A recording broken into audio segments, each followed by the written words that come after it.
Hey everybody, welcome back to my channel. I'm so glad that you're here. I am in my sunroom today. Today is a gorgeous day.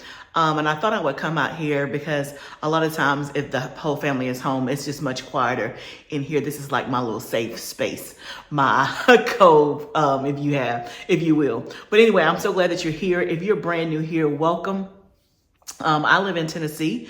I am in zone 7B, and this channel is about gardening, homesteading, and all the things. And if you're not new here, I welcome you as well. We have a lot of new subscribers, and I'm glad about it. And this video is going to be kind of like a part 2 of a video that I did last week on preparation. So in that video, I talked about 8 lessons that we can learn from the Great Depression about being prepared. And in that video, I talked about how it was really heavy on my heart to talk about that subject. It was heavy on my heart to have that conversation, but also at the same time, I felt like it was a little bit out of place on my channel. Now, after doing that video, I had extreme peace. I received so much validation, so much confirmation, so many acknowledgments and comments about the video, that it was right on time, that, hey, I've been thinking the same thing. Thank you for doing it. And so the Lord always confirms his word, right? But also in the comments, most of you, if not all of you, said, hey, this is absolutely the place. This is absolutely in line with your channel. And so I will be talking more about preparation because I think it all does go along with the homesteading. And then also, I just feel like there's things in my heart that the Lord continues to put on there that I want to share with all of you. So I'm going to ask you now to, as we talk about this subject today, I want you to be prayerful, mindful, all the things, and I want you to share it with your friends, your loved ones, and all of that. So also in that video, I talked about, this connotation of being a prepper. And I said in that video, hey, I'm not a prepper. I had many of you correct me and say, well, girl, what you doing is prepping, right? And I think for me, I had a very negative view of what a prepper is. And I think that's just from, my own thinking, my own, what I've seen on social media, just what I've heard. And so it wasn't really rooted and grounded in anything. And so I wanted to come back on this video and say, you know what, I am a prepper. I am preparing, right? So to prep is to prepare. And so I thank you guys for those comments. I thank you for shedding that. On this channel, I try to create a very safe space to have dialogue. And in that video, I said I want to have dialogue. And this video is no different. So today I'm going to talk about what the Lord laid on my heart was pantry items that we need to have to be prepared. This has actually been a topic and something I have had in my iPhone for probably over a year about me doing a YouTube about it. And it's, I keep a running list of things that I want to do videos on, depending on, what's going on. Because sometimes as a content creator, you have a lot of content. Sometimes it's like, okay, what am I going to talk about? I've already talked about that, right? But I will tell you, there's always something to talk about. With this particular topic, I want to go over, in my opinion, top 10 things that you need to make sure that you have in your pantry to be prepared. But I want this to be a two-way conversation. When I get to the end, and as I'm going through it, I want you to be thinking about what is the one thing that you would add to the list, right? Because this is not an all-inclusive list. These are the things that I came up with. And I want to hear from you guys what should be added to the list. So that way, when people watch this video and they come to the comments, they can see and add things to their list. Okay, so let's just jump right in. The premise of this is, if you did not see the video that I did on preparation last week, I'm going to link it up here. Go back and watch that video. In that video, it talked about being prepared and 8 lessons we can learn to be prepared. And one of those was having a stocked pantry. And so I want to kind of expand on that today and talk about what a stocked pantry looks like. So let's just jump in. Let me also say on the outset is that as I go through this list, it is for you to take a mental note of what you have in your pantry, how you're thinking about it. And if you're short on something, then make a mental note. And when you can add it to your pantry in bulk, do that, right? If you don't have the means and the funds, pray and ask the Lord. And I promise you, he will provide. But it's to take a mental list. You may be good on all this. You may be good on 9. You may be good on 8, but let's jump in. So the number one, and this is not number one in order, but the first thing I want to talk about when you're having a stock pantry and when you're thinking about preparing for a hard time, preparing for a crisis, preparing for an emergency or things like that, is flour. And you're going to hear me say this throughout the video, that the things that we're talking about, a lot of them are versatile. So if you have flour, you can make a lot of things, right? Now, I'm also going to talk about, do you know how to bake bread? Now, I'm not saying that from a place of judgment, because if you've been here, you know I just learned how to make bread within the last 12 months. Okay, so that is not from judgment, and that is after many years of me trying to make bread and I wasn't able to. Like, I kept messing it up, and it wasn't until a year ago, less than a year ago, that I was able to successfully make yeast bread. Now, I had been making sourdough bread for the last 3 years, but I'm still a newbie. But when it comes to flour, there is, in my opinion, once you start working with flour a lot, you get to know the texture, you get to understand how flour works, you get to understand when something doesn't feel right. And when I first started baking, I had no idea what that meant. But now that I bake quite frequently, I know how it's supposed to feel for each recipe, right? So let's talk about number one, what kinds of flour do you and your family use? Right? Try to have those things on stock in bulk. One thing that I want to offer up, if you're not familiar, is Azure Standard. There is a link in my description. Azure Standard is like an online co-op. Basically, they pull up in your area with an 18-wheeler full of food and groceries for everybody who has ordered in your community. Some drops, again, they drop once a month and come to a local area near you. You can go to the link in my bio, put in your zip code, and see what the closest drop to you is. Some people have to drive an hour to their drop. For me, I only have to drive 20 minutes. But Azure Standard, as I'm talking through this, I guarantee you everything I'm going to talk about, you can buy in bulk at a reasonable price, and you can also get organic options at Azure Standard. So when it comes to flour, the flours that I use mostly are all-purpose and bread flour. Those, are the two that I use every single week. But I also have in my long-term storage, I have pastry flour, I have einkorn flour, I have the Jovial brand flour. Again, it is not as in big quantities as the bread flour and the all-purpose flour, but I do have those. I don't use those as frequently. So think about the flours that you use. If nothing else, definitely all-purpose. So get you a 25-pound bag of flour. Another option is to get it at Costco's. They have 25-pound bags of flour for a very reasonable price. Because with flour, if you know how to bake, or if not, you can go to YouTube University. In a crisis, you can make pancakes, you can make breads, you can make cakes, muffins, pita bread, naan bread, tortillas. The options are endless, right? If you have flour. So make sure that you have a full supply of flour in your pantry. Okay. Number 2 is rice. So when it comes to grains, and some of these, again, you do it to what your family eats, right? So when we talk about rice, maybe you don't do a lot of white rice. Maybe you do quinoa. Maybe you do another type of grain. So you can replace rice with grain, okay? But with rice, it is versatile. Now, mostly for us, we use brown rice, white rice. I have those in the bigger quantities. But I also have jasmine rice. I also have basmati rice. So again, different kinds of rice.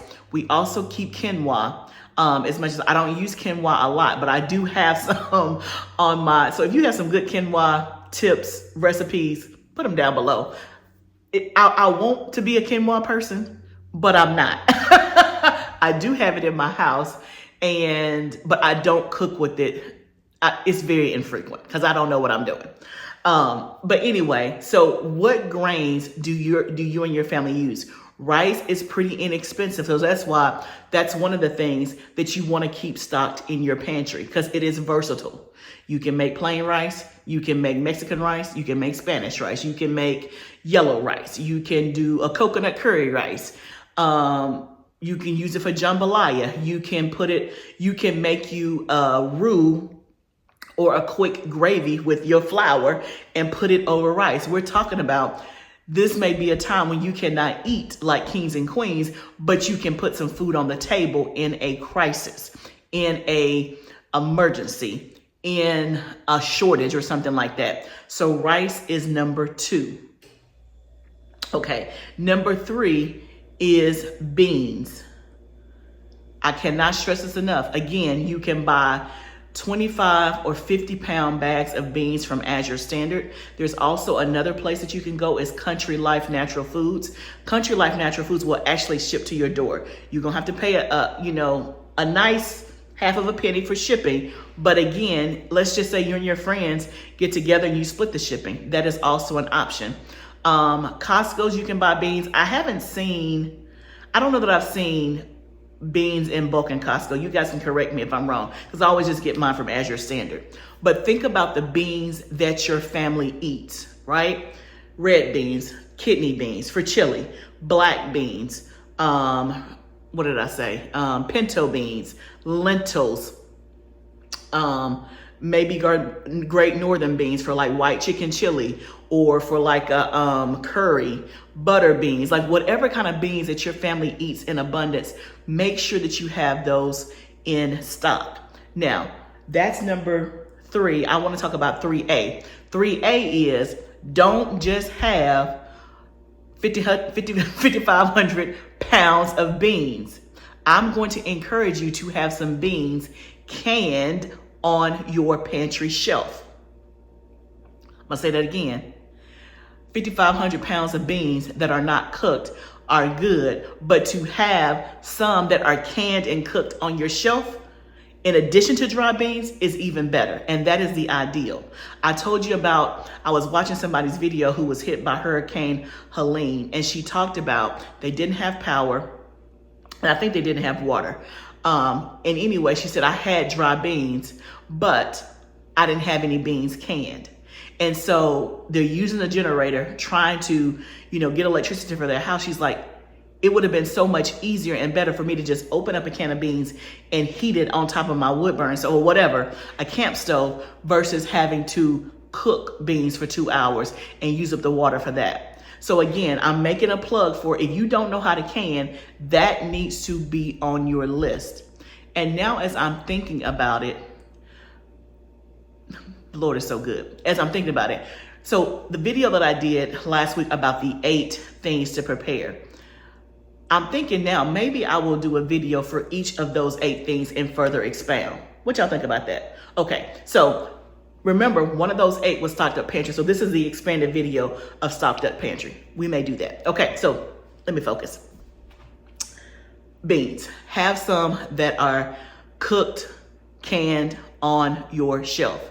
Now, again, yes, can you go get some dry beans in a can off at the grocery store? Yes, you can, and you can have that as part of your pantry, right? But when it comes to economics and the cost, you will be much better served to buy dry beans, cook them and can them yourself, and you know what's in them, and don't have preservatives, versus getting them at the grocery store. But you do what you can do when you can do it. But if you don't know how to can, if you don't know, I'm doing a canning class this upcoming weekend virtually online on Sunday, November the 10th, 2 to 4 p.m.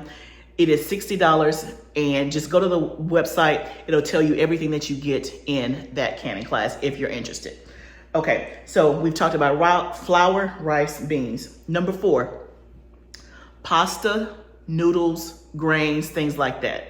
So when it comes to pasta and noodles, spaghetti, penne, bow tie, macaroni, rigatoni, whatever pasta that your family normally eats, have that as a dry good on your pantry shelf. Again, whatever grains. So think about, do you only have the one little slender box of spaghetti in your pantry right now? That's going to be one serving. So you can make spaghetti this week, but if something were to happen, if you make spaghetti on Wednesday and we have a disaster on Thursday, are you going to be out of spaghetti? Right? And again, spaghetti is relatively inexpensive. Buy it in bulk. Get more boxes. And again, everybody's at a different income level, so you do what you can. But if it's nothing else, when you go to the grocery store, look at the, now in my area, we have Publix, Kroger's, of course, Walmart. Those are kind of like the chain grocery stores.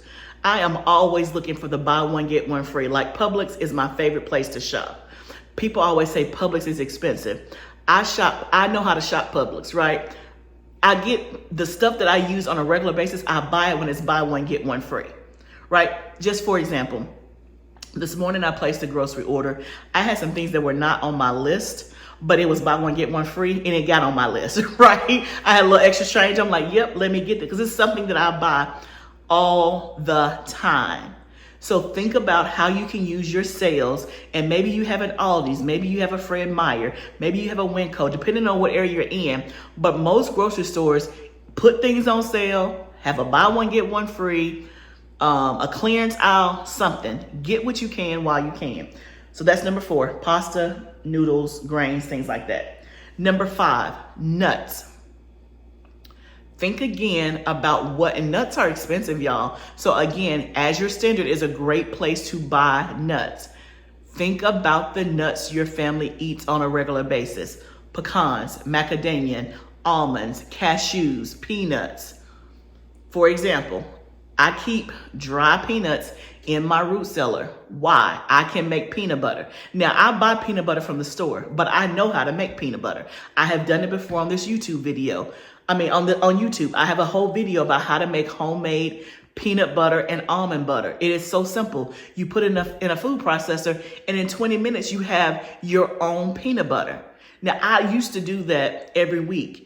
I don't have the time right now, but I have the product and I have the skill, so I can do it when I need to, right? So nuts, you can make your own peanut butter. You can grind up nuts in your food processor, and make pecan meal. In a pinch, especially if you're not a meat eater, you can make your own patties out of pecan meal, right? You can use pecan meal as a binder instead of eggs. I could go on and on and on, but there's so much that you can do with nuts, as well as just to have them with your diet, right? I just thought about something that I kind of forgot it. Let me mention it here.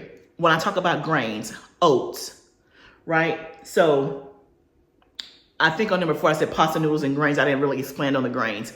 Oats. Have you some quick rolled oats, and have you some steel cut oats, and have you some buckwheat, or whatever oats your family uses. But if you have oats and you have some nuts, you can make you some granola. Do you see how it's all coming together? Yes, if you want to buy, cereal in a box from the grocery store when times are good and great, fantastic. I'm talking about when they don't have the cereal on the shelf. What are you going to do? If you have some flour, you have some oats, you have some nuts, you can make a granola. Okay, so have you some nuts in your pantry. Number 6. And I'm just going to title this leavening agents, baking powder, baking soda, things like that. Have that in your pantry. Again, so that you can make bread. Yeast would be another thing under this whole title. I'm just leavening agents, baking soda, baking powder, yeast, whatever you use to make things rise that you would normally cook. That is number 6. Number 7 are sweeteners. Again, you plug in what your family uses. Cane sugar, stevia, maple syrup, agave, brown sugar, whatever sweetener that you normally use, have it on your pantry shelf and have it in excess. Honey, right? If you do, now some of you probably have your own bees, and so you can get your honey. If you're buying honey, again, Costco has organic honey that's really good. Azure Standard has one, Country Life, all of those places. But whatever you normally use to sweeten, make sure that you have those on your pantry shelf. Number 8, I put oils. Now, if you have an oil-free house and you don't use oil, then you don't have to do that. But if you use oil, avocado oil, grapeseed oil, sunflower, or whatever oils you use, this is not to judge what oils you use, but whatever oils you use, and in that can be butter, whatever types of things that will fall in that category, you need to make sure you have. Now, The oils are non-perishable, but obviously if you're using butter and things like that, it is going to be perishable. So you got to have some type of freezer space or refrigerated space to handle that. But be thinking about what you would need to make a dish, to keep something nonstick if you don't have nonstick cookware, if you need oils for something that you normally would make. That would go under that category, okay? Number 9, potatoes. Potatoes, whether it's, russet potatoes, sweet potatoes. Again, this is, hopefully you have a place to store it. So if you have a basement, if you have a cold room, if you have a root cellar, if you have, I don't know if an attic would work, but again, depending on your climate and where you live. Now, if you live in a very hot climate and you don't have a lot of space, this may not be a great option for you to be able to store something year round. But think about if you have a place that stays relatively cool, 50 to 60 degrees, where you can store some potatoes. That would also be a great thing to have as part of your stocked pantry. Because with potatoes, you can do so many things. You can cut them for French fries, potato wedges, hash browns, mashed potatoes, scalloped potatoes, fried potatoes. There's so many things that you can do with potatoes. And that is a white potato as well as a sweet potato. Sweet potatoes, again, are a great thing to have. I'm going to keep sounding like a broken record. Azure Standard, you can buy those things in bulk, especially when they're in season. I saw one of my local markets that is close to me. They had something on social media this morning. Their last day open will be this weekend. And so they're running a lot of sales. And so all of their sweet potato bushels are half price. Now, I grew sweet potatoes, but I don't have nearly enough that's going to last me until I have more, right? I can go down there and get me a whole bushel of sweet potatoes because I do have a, I do have a root cellar, and really they can make it in my garage once they get cold because it'll be wintertime and things like that. So think about that. If you have farmers markets, if they're still going, they're about to shut it down, right? Think about that. Also, Thanksgiving is coming up. Go ahead and get you a bushel so that you already have them. And again, if stored properly, they can last you a few months. So potatoes are number 9. And then number 10 is fruit that is in season. So whenever you're watching this video, think about what fruit is in season, where you are right now, and how you can go buy it in bulk. Now, I try to buy my fruit when it's in season and I freeze it. So for example, in my area, or maybe every area, April and May are strawberries. I buy them in bulk and I keep them in my freezer, right? I freeze dry them. I can use that fruit for granola. I can use it for snacking. I can reconstitute it and use it for desserts. You can use it for many different things. I also, when peaches are in season in the summertime, June, July, and August, I buy those in bulk. In the fall, apples, I buy them in bulk. Now we're about to go into the citrus season where oranges, grapefruits, lemons, limes, all of that will be in season. And oranges and grapefruits, those kind of things, there's a lot of student like schools where students will sell big boxes of citrus during this time of the year that you can buy. Again, get you a couple, again, if you can store it, get you a couple of boxes so that you have fruit. Again, fruit is something that will help you with breakfast time. It can help you with many different things. Like when it comes to oranges and stuff, last year when it was in season, I had bought some and I freeze dried a lot of orange slices. And you can use that in tea. So let's say I want a hot cup of tea with, and I can just put a freeze dried orange slice in there, and that's going to give it some orange flavor. Now, y'all, that's just extra. That's not to survive. That's just extra luxury. But what I'm saying is buy fruit that is in season and have it in bulk. So if you think about, as we went through the 10, flour, rice, beans, pasta / grains, nuts, baking powder, soda, or leavening agents, sweeteners, oils, potatoes, and fruit in season. If you had those 10 things in some level of abundance at your house,